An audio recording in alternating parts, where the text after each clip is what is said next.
Olá, eu sou o Paulo e hoje a gente vai falar sobre academia.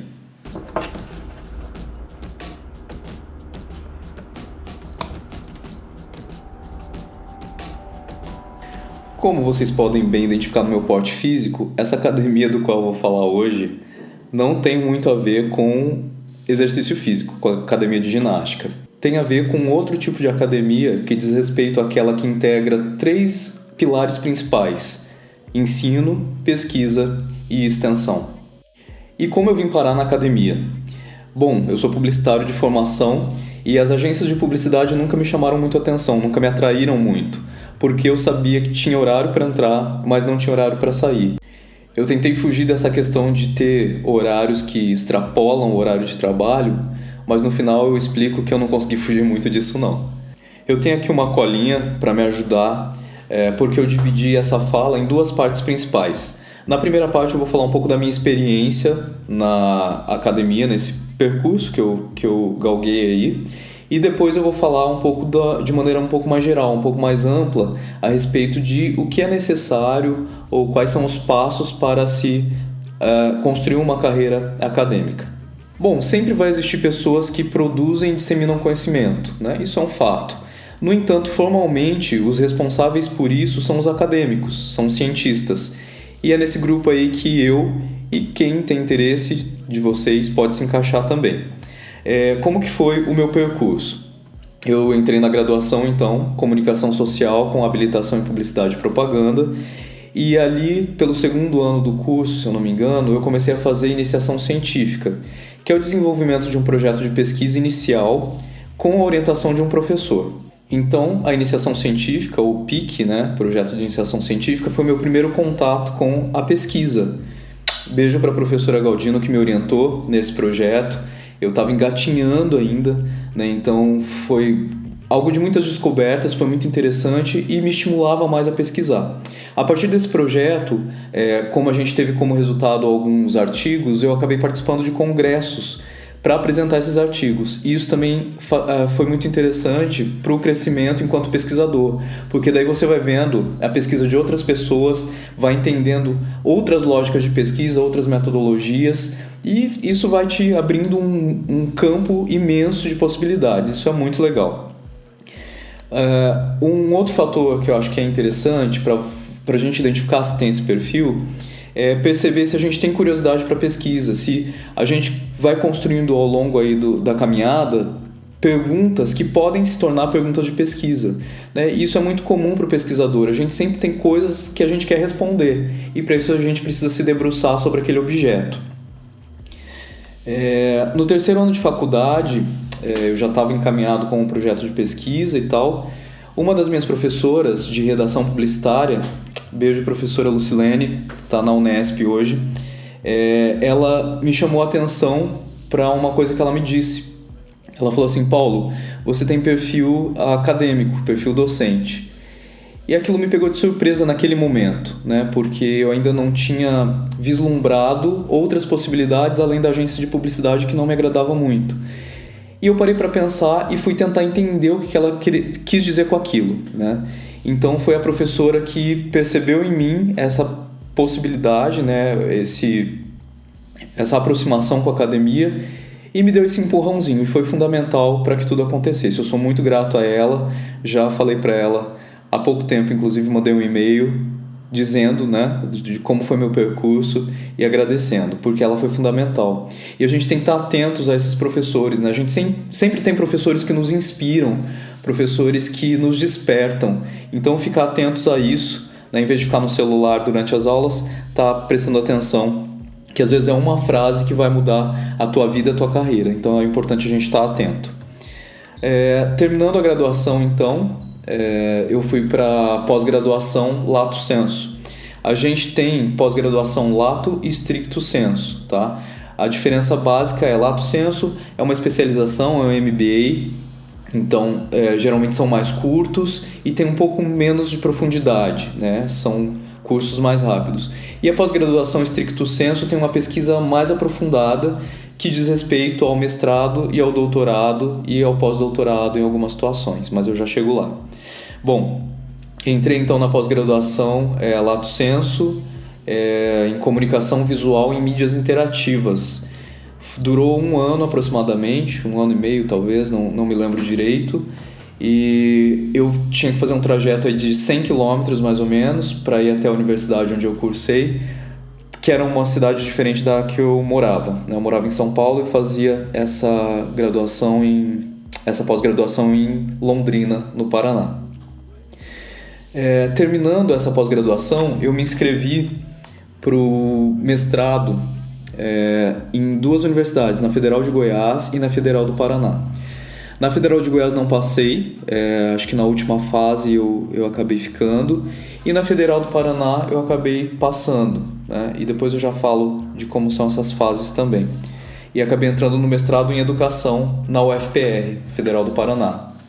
E o curso durou 2 anos, foi fantástico, porque daí sim eu entendi a profundidade da pesquisa, né? Como eu disse, no estricto senso a gente tem uma profundidade maior.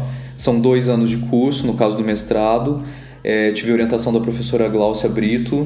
Beijão, Gláucia, saudades. E foi maravilhoso, né? Porque eu me encontrei enquanto pesquisador e me compreendi como pesquisador. No finalzinho do mestrado, no 2º ano, na metade do 2º ano, eu acredito, eu acabei tentando o teste seletivo para professor temporário da Universidade Federal do Paraná, no curso de comunicação.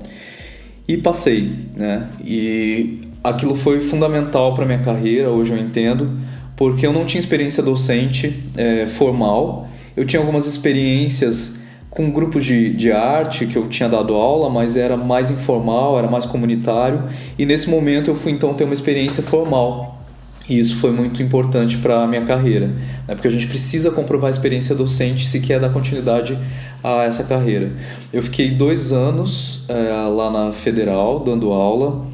Era muito jovem ainda, né? Meus alunos eram um pouco mais jovens que eu, então muitas vezes havia alguns embates aí, né? Eles queriam provocar para ver se até onde ia esse conhecimento, essa possibilidade de eu estar à frente da sala de aula. Mas isso era tranquilamente contornável, né? E no fim a gente se deu muito bem, foi um período muito bom, que eu tenho alunos que eu tenho um carinho muito grande até hoje, que já estão, obviamente, são profissionais atualmente, já estão no mercado. No mestrado eu também tive a experiência de participar de congressos internacionais, né? Então a coisa começou a se ampliar. Fiz minha primeira viagem internacional para apresentar um artigo e comecei a participar de congressos internacionais. Isso foi também bastante interessante. Terminando o meu contrato de professor na UFPR, eu fui atrás de trabalho em outras instituições e consegui trabalho numa universidade privada em que eu ministrei aula nos cursos de publicidade, de jornalismo e de produção editorial e multimídia, numa instituição privada, né? E ali começou a minha carreira naquela instituição. Eu fiquei 7 anos no total lá, em Curitiba. E a partir dessa experiência, as coisas foram também abrindo novos campos dentro da docência. Isso é muito interessante.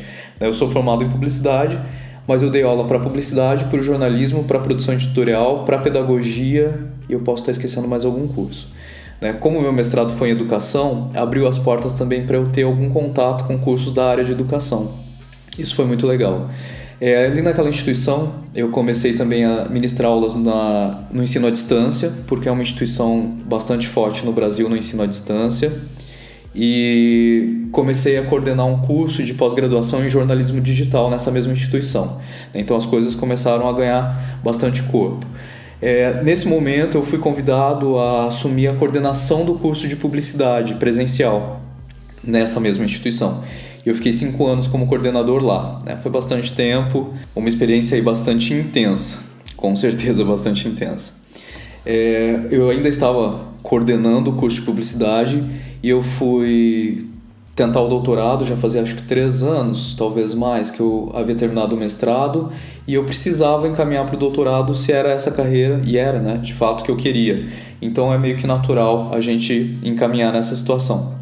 Fui fazer o doutorado, tentei na USP e tentei na Unicinos, no Rio Grande do Sul. Na USP, infelizmente, na entrevista eu acabei não passando na última fase, e passei na Unicinos, lá em São Leopoldo, no Rio Grande do Sul, ali do ladinho de Porto Alegre. São 4 anos o doutorado, né? Então é um período mais intenso. E nesse período eu tinha aulas semanais no Rio Grande do Sul e eu morava em Curitiba.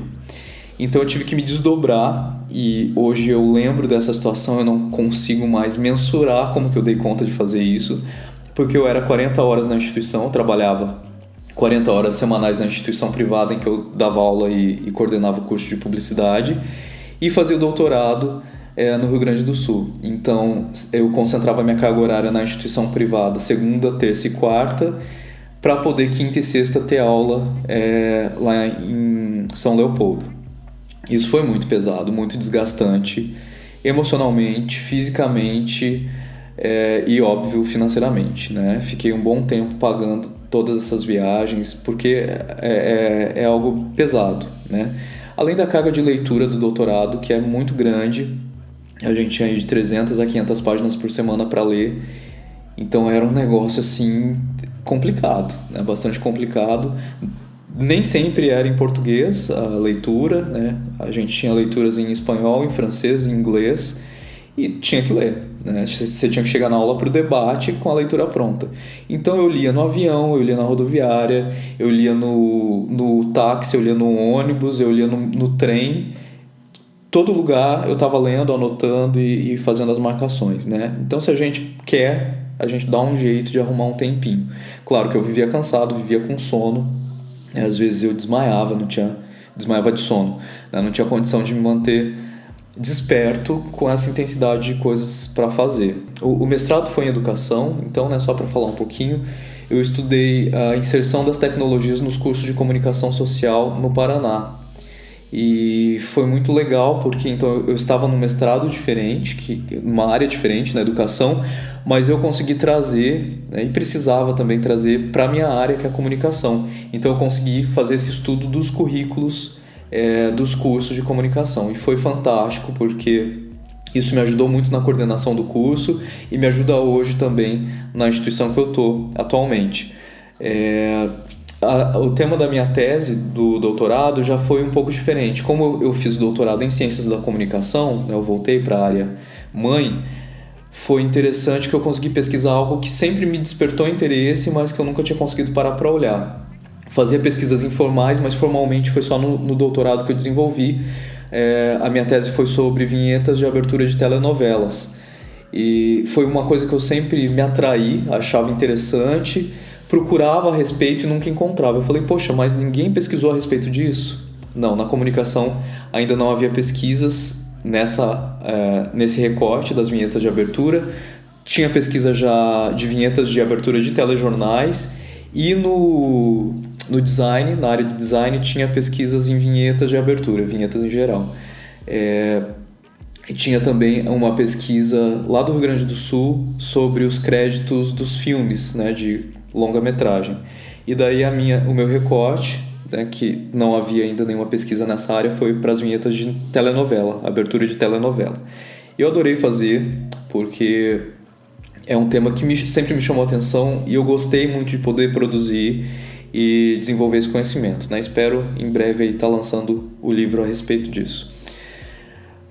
Bom, ao longo desse processo todo, eu percebi que a instituição privada em que eu trabalhava e as instituições privadas em geral, elas são um pouco complicadas para a vida do professor. A gente tem uma carga horária em sala de aula muito grande, que nos limita muito a fazer pesquisa e extensão, né? No comecinho do vídeo eu falei que os 3 pilares da academia são ensino, pesquisa e extensão. Teoricamente deveria haver um certo equilíbrio entre essas áreas, mas infelizmente nas instituições privadas a gente fica bastante limitado ao ensino e pouco se fala de pesquisa e extensão, ou pouco tempo a gente tem para pesquisa e extensão, né? Salvo alguns sortudos que conseguem fazer ou que se quebram e dão um jeito de fazer, mas é muito complicado, é muito difícil.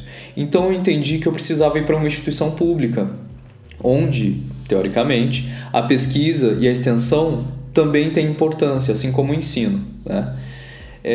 E eu comecei então a fazer concursos. Fiz concurso na própria UFPR, daí para professor efetivo. Infelizmente fiquei em segundo lugar, era só uma vaga. Fiz concurso no Rio Grande do Sul, no Tocantins, no Sergipe e em Santa Catarina. E era muito comum, acho que com exceção de um, eu sempre ficava em segundo lugar. E sempre era uma vaga só. Isso, claro, a gente vai ficando frustrado, vai ficando chateado, porque também exige muito, né? Para o concurso a gente estuda bastante, se prepara, são várias etapas do concurso. Posso falar também daqui a pouquinho a respeito dessas etapas, varia um pouco, mas no geral eles são parecidos. E chegou um momento que eu falei, bom, não vou passar, né? Acho que é melhor ficar quieto aqui e sossegar na instituição privada mesmo. Mas por fim deu certo, prestei o concurso na UEM, Universidade Estadual de Maringá, e passei em primeiro lugar, né? Porque era uma vaga só também para a área. E deu certo, e é onde eu estou hoje, muito feliz por sinal. E esse foi mais ou menos, né, o panorama dessa minha experiência na academia. Entendo que pode haver diferenças para outros colegas, né, nesses percursos, mas estou falando um pouquinho da minha experiência, né? Então acho que é válido aí. Atualmente, né, enquanto professor, quais são os encargos? Professor da UEM, Universidade Estadual de Maringá. Quais são os encargos? Aulas, né? Então o ensino é um ponto bem importante. O legal é que, como professor efetivo na instituição pública, eu consigo ficar com as cadeiras normalmente que me interessam, que são da minha área, da minha pesquisa. Então eu fico com rádio e TV aqui, especificamente, e também dou criação visual, que também é uma área que eu trabalhei bastante tempo, que eu gosto muito. Então são duas áreas que eu gosto, que eu tenho prazer, que eu domino e que eu posso estar ministrando aulas aqui, né? Diferente da instituição privada, que geralmente vem disciplinas que não são muito afins e você tem que ministrar, né? Infelizmente. Tem outra questão também, que é das pesquisas, né? Que a gente tem a possibilidade de pesquisa também, de abrir grupo de pesquisa, ou de fazer uma pesquisa própria, de ter orientandos de iniciação científica. Isso é bastante interessante, também é gostoso. E tem também uma coisa que não é tão gostosa, que são as funções administrativas, que no ensino público a gente tem que assumir algumas questões que são mais administrativas, dar parecer, participar de reuniões de departamento, reuniões do curso, de área, e por aí vai, né? Então, acho que basicamente isso dá aí o escopo do que é essa carreira acadêmica. Nesse sentido, eu gostaria de falar agora a respeito dos passos mais gerais que podem ser dados para galgar essa carreira acadêmica, né? Eu falei um pouco da minha experiência e agora eu vou falar de como eu vejo de maneira mais geral, mais ampla, para qualquer área, os passos importantes para isso. Bom, primeira coisa, acho que é sentir que você gostaria de trabalhar com isso, que você tem interesse de ensinar, de pesquisar, né? Então, perceber que existe esse desejo aí já em você. Ou como foi no meu caso, né? Alguém que vem de fora e aponta e fala, olha, você tem aí um chamado, um dom, uma facilidade para essa área, que foi o caso da minha professora lá no 3º ano de graduação.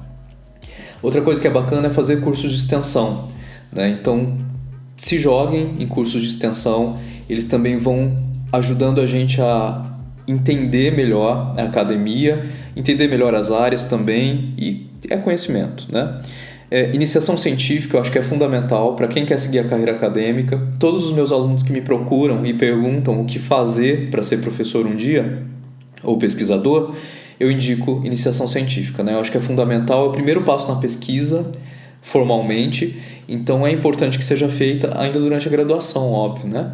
Porque ali você vai ter o professor que vai te apoiar, que vai te conduzir, te orientar, e você vai ter também uma certificação da própria instituição que você fez iniciação científica, e você pode daí desenvolver artigos, papers e apresentar inclusive os teus resultados de pesquisa. Um outro ponto que parece mais bobo, mas que eu acho bem importante, é conversar com os professores, né, a respeito de como é a rotina deles, como é a carreira, o que eles gostam, o que eles não gostam, para você poder identificar se isso faz parte ou pode fazer parte da tua vida também, né? E ficar atento também aos professores, né? Eu tenho professores de antes da graduação também, mas da graduação que me marcaram muito, me chamaram muito atenção, professor Aguinaldo, Teoria da Comunicação, professora Sônia, História da Arte, as professoras que eu já citei. Então eu tive muitos professores que foram muito legais e que foram inspiradores, e que eu falei, gente, eu quero ser igual a essas pessoas, né? Quero ser incrível igual eles.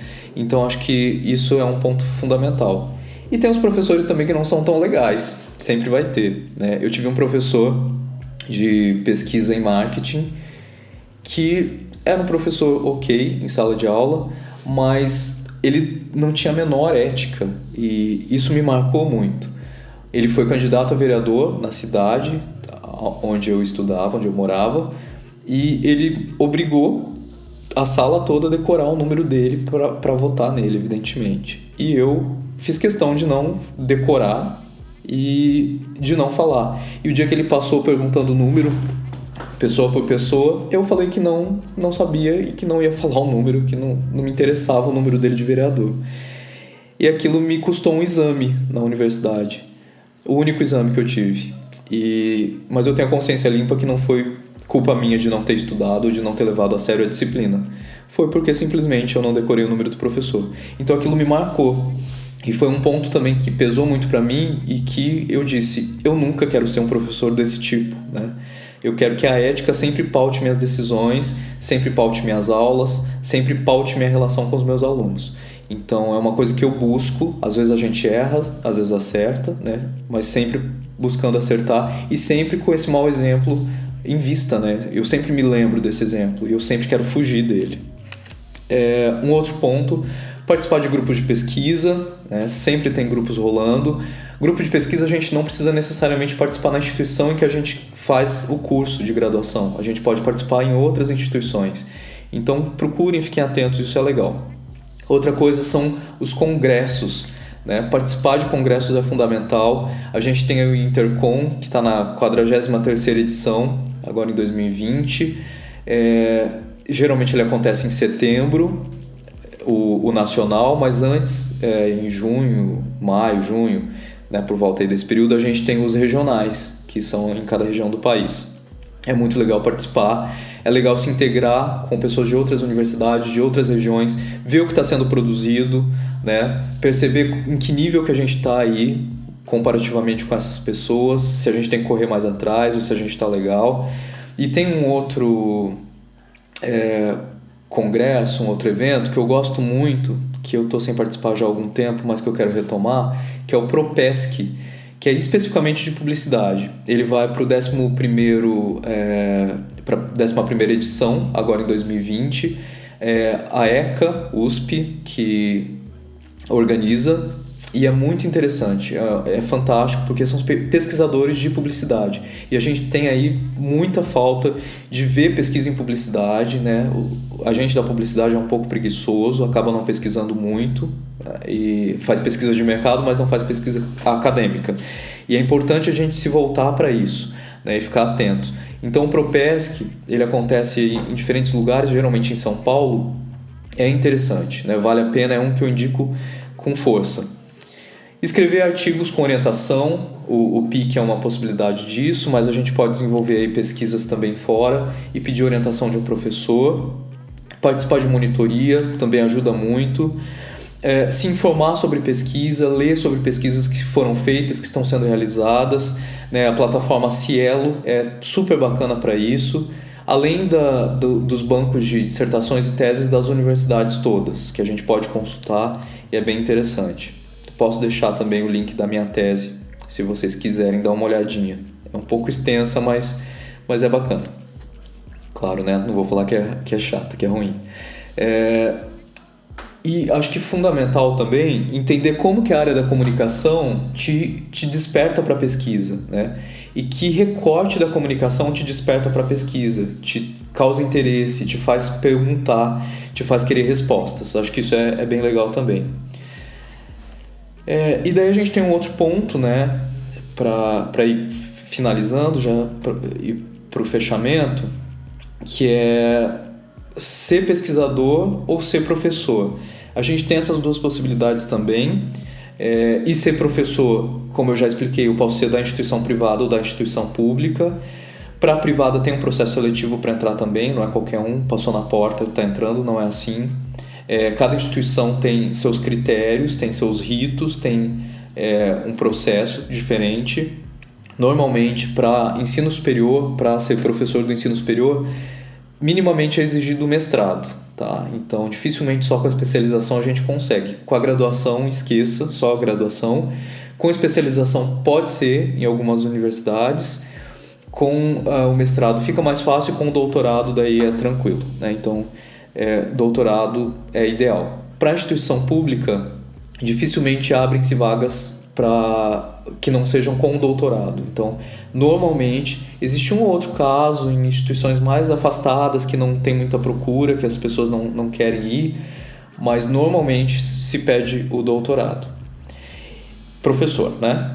Para ser só pesquisador, a gente que é professor também pesquisa, óbvio. Eu já falei para vocês dos 3 pilares da academia, mas há a possibilidade de ser só pesquisador também, sem ser professor.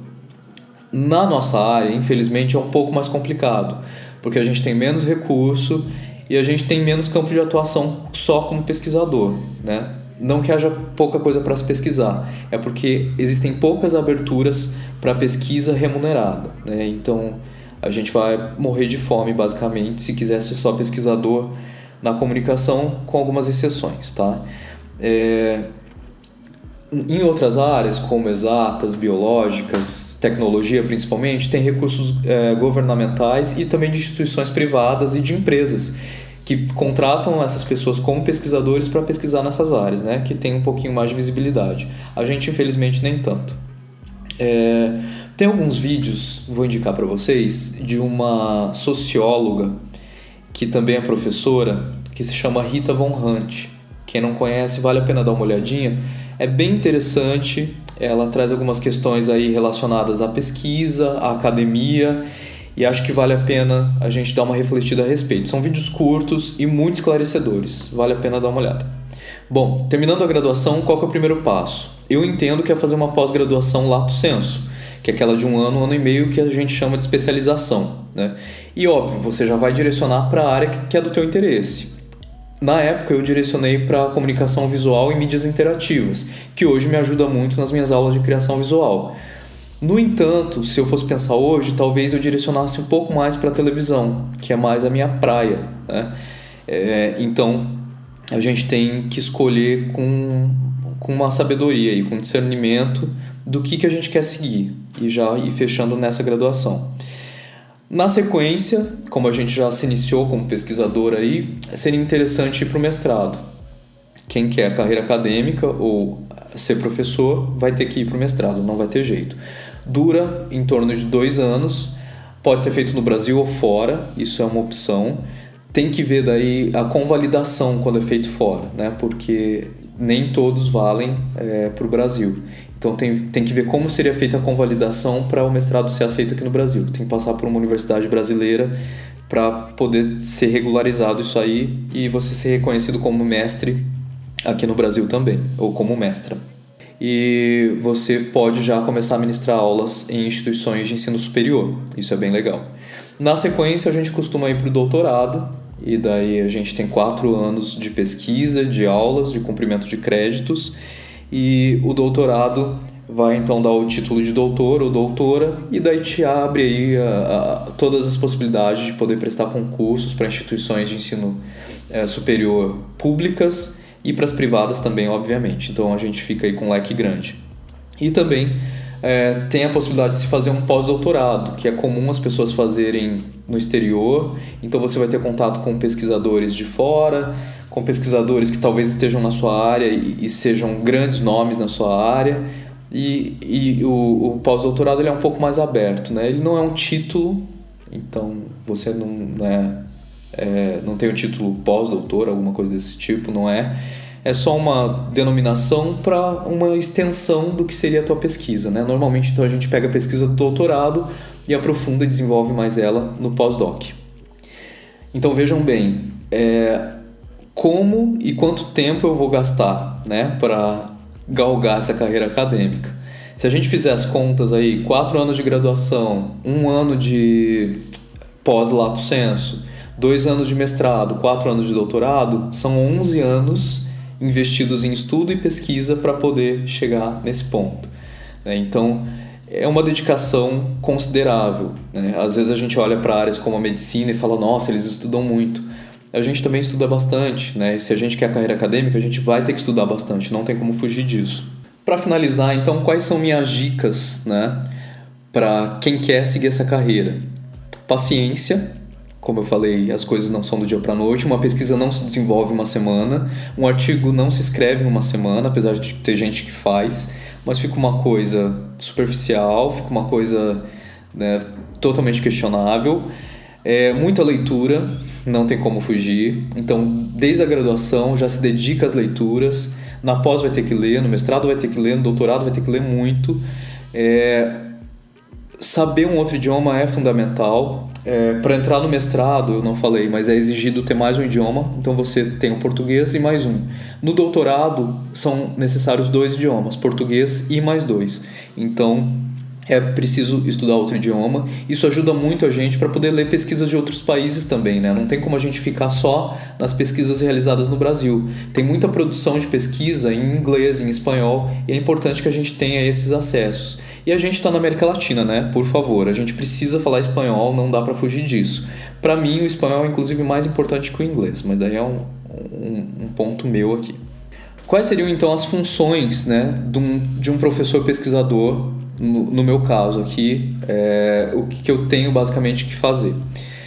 Preparar e ministrar aulas, corrigir trabalhos e provas, orientar pesquisas e TCCs, elaborar e desenvolver projetos de pesquisas sozinho, com colegas e com alunos, compor bancas de graduação, de pós-graduação, dar parecer para artigos, para revistas, para periódicos, participar de reuniões de planejamento, que isso toma bastante tempo e isso é muito comum, geralmente toda semana tem reunião ou reuniões, e publicar artigo, pesquisa e participar de eventos nacional e internacionais.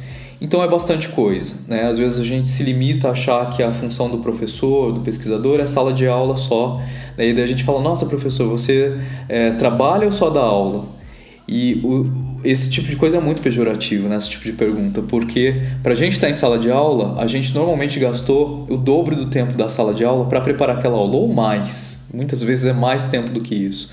Né, para preparar essa conversa com vocês, eu gastei o dobro do tempo do que eu estou falando, né, para planejar o que falar, a ordem, o que é importante, o que não é, fazer uma pesquisa também para ver algum ponto que talvez eu tenha esquecido. Então, tudo isso exige planejamento e tempo, né, então paciência é fundamental. E lembram daquilo que eu tinha dito no começo, que eu queria fugir de agência de publicidade porque tem horário para entrar e não tem horário para sair? Pois é, meu plano foi frustrado. Porque professor é professor 24 horas. A gente não tem final de semana e nem feriado. E esse é o lado triste da profissão, né? Mas como a gente faz por amor, a gente gosta do que faz, a gente acaba não se importando tanto, né? E a gente entende que é uma das funções da profissão.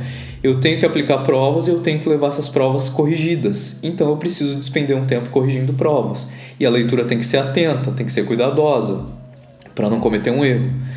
Trabalhos, mesma coisa, né? Então eu passo um trabalho, os alunos me entregam, eu preciso corrigir esse trabalho com calma, com atenção, para poder avaliar se o aluno deu conta daquele conteúdo, se está adequado, enfim, né? Para poder ajudar nesse processo dele de se tornar um profissional da área. Então, tudo isso exige muito tempo e feriados e finais de semana não existem. A família da gente, com o tempo, acaba percebendo isso, aceitando e parando de nos cobrar presença nos eventos de família, nos almoços e enfim. A gente acaba meio que ficando meio isolado nesse sentido. Mas tem um lado também que é fantástico, que é você poder ter acesso a várias pessoas. Eu sempre aprendo, eu falo para os meus alunos, eu aprendo diariamente com vocês, porque sempre que vem uma pergunta, um questionamento, que vem um pensamento, uma reflexão a respeito daquilo que a gente está conversando, me faz aprender também. E isso é muito legal, isso é muito gratificante, né? Mais do que o salário do professor, que óbvio a gente tem que receber também por tudo isso que a gente faz, mas a gente tem também em contrapartida toda essa troca, toda essa vivência que são incríveis e são fundamentais. Bom, eu acho que eu vou ficando por aqui, porque eu já até me estendi demais. Quero agradecer a professora Natália pelo convite, fiquei muito feliz de poder compartilhar, espero ter ajudado, ter sido claro, né? Às vezes a gente quer falar tanta coisa e acaba se embolando um pouco. Muito obrigado aos alunos e fico à disposição se tiverem perguntas, dúvidas, quiser trocar uma ideia, podem encaminhar para a professora Natália que ela me passa, eu vou responder com o maior prazer, tá? Muito obrigado e ótima quarentena aí, se cuidem, né? É importante a gente manter a calma, ficar tranquilo e saber que tudo isso vai passar e a gente vai ficar bem. Tchau, tchau.